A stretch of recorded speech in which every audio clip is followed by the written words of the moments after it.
As you gain more experience using 3ds Max, you'll come to appreciate both the flexibility and function that your mouse's right-hand button offers. For example, right-clicking will cancel any command that you might currently be in. Anytime you're in the middle of a command, meaning that you've yet to commit to that operation by letting go of the left mouse button, if you simply right-click while that left button is still down, you'll cancel the command stepping away from the operation. Let's try that with creating a few objects. In the command panel, activate the sphere command, then begin creating one. Now as you pull away, adjusting the sphere's size before letting go of the left mouse, right-click. Doing so cancels the command. Let's also try that with creating a cylinder. We'll go to the cylinder command and begin dragging one out in the view. Once the base has been set, you'll let go of the mouse, push up. Now this is where you're going to want to right-click to cancel. Go ahead and do it.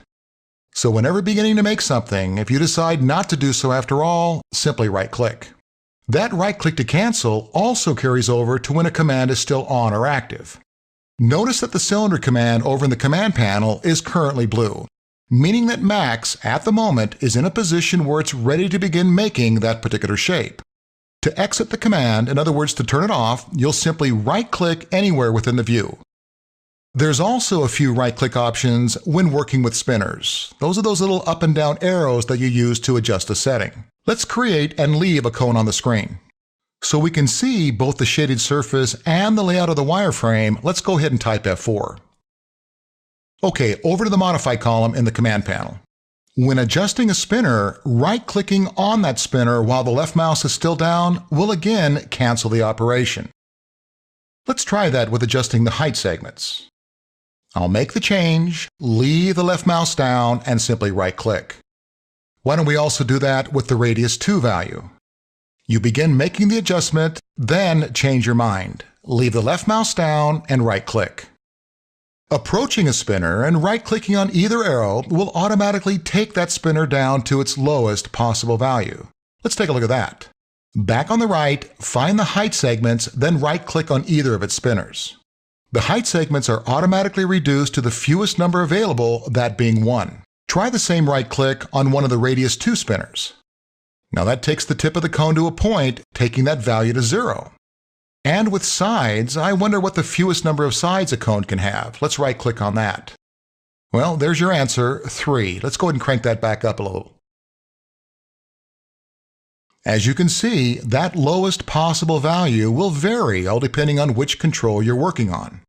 You'll also find that many of the most useful object commands can be found under the right mouse click. You can, for an example, transform your object by either moving, scaling, and rotating. You can also, using the right mouse click, convert an object into an editable state, thereby eliminating the need to add a modifier. At the top of the menu, you'll find options for hiding, freezing, and isolating an object when there are several things on the screen. If an object's been converted down into an editable state, and you're working in the sub-object mode, right-clicking will also make many of the most important sub-object modeling tools available. Now before showing you that, let's go ahead and type Z to get a little bit closer in. Back in the viewport, I'll right-click. You'll find the modeling commands in the left-hand side. So for an example, if I wanted to extrude, I could do so easily from this list. Back in the scene, I'll select a couple polygons. I'll then right-click, enter my extrude command, and away I go. Up on the toolbar, you can quickly open a transformation command's Type in Transform dialog, giving you the opportunity to enter specific values for that given transform. Here we'll move the object by right-clicking on the Move icon.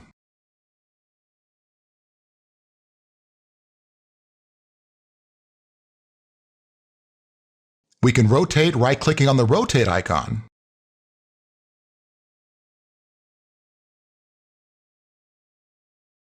And we can quickly scale by right-clicking on the Scale button.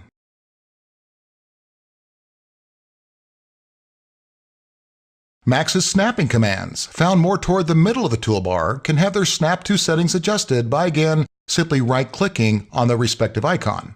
If wanting to change the snap to options, we can right-click there. Or if we wanted to, for an example, change the rotation increment with the angle snap, we could right-click on that. Right-clicking on the far right side of the toolbar in the empty area next to the gray teapot will display a series of additional hidden tool sets that can be opened for use. Here's the layers, the snaps, and the dynamic simulation utility, Mass Effects. Moving down to the lower right-hand corner of the interface, right-clicking on any of the viewport navigation icons will open up the configuration controls for your views. While clicking the right mouse on any of the animation playback controls serves as a quick way to open up the time configuration dialog, where things like frame rate and animation length are controlled. So there's quite a bit you can do in 3ds Max with the right mouse click. Now, I may even have left out a few things, so in playing around, right-click every once in a while and see what happens. You may learn something new.